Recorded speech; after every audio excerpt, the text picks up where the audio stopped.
past several decades, with the help of donors, with clinical trials, with passionate people working in this field, we've improved the outcomes for childhood pediatric cancer to survival rates of upwards of 80%. But we still really struggle with relapse disease, with refractory disease, and certainly with kids who are living with late effects of their therapy, which sometimes can be life-threatening. My name is Jennifer Seelish. I'm a pediatric oncologist at the Children's Hospital at London Health Sciences Centre.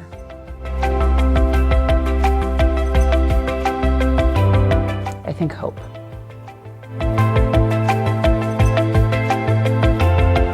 So here at Children's, we meet approximately 70 new patients with a cancer diagnosis per year and their families. And these children come from all across Southwestern Ontario as well as Northern Ontario. We meet families and we meet these patients at the darkest time in their life, when things are being turned completely upside down in their lives. And so, what we do for them is both medical and also a lot in terms of psychosocial support. So some days that looks like sitting with a family waiting for their child to get better in the intensive care unit. And some days that looks like losing a game of Mario Kart to a 5-year-old on the ward.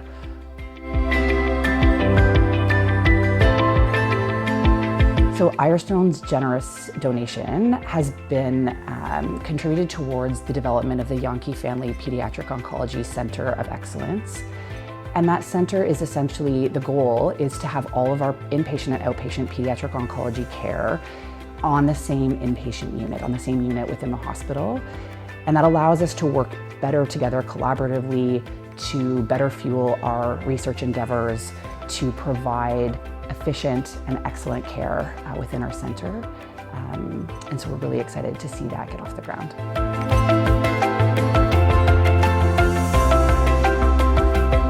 Yeah, so I think one of the things, when I think about the development of the Yankee Family Pediatric Oncology Center of Excellence, one of the things that's so important is our ability to provide not only clinical trials and research and cutting-edge care, but a facility that our children can thrive in if they have to be here. So, for example, one of my patients, his name is Felix. He's a remarkable young man, diagnosed with Burkitt lymphoma, and he was an inpatient in our hospital for more than 6 months.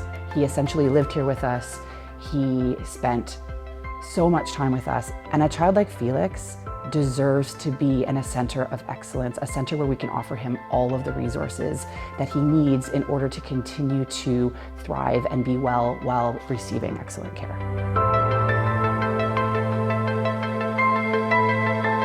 I think that aside from a very heartfelt thank you, I think the understanding from people when they donate is actually probably really underestimated. What you do really matters, and it does make a difference, not only to our team and to the passionate people who are working really hard for pediatric oncology patients, but to the patients themselves.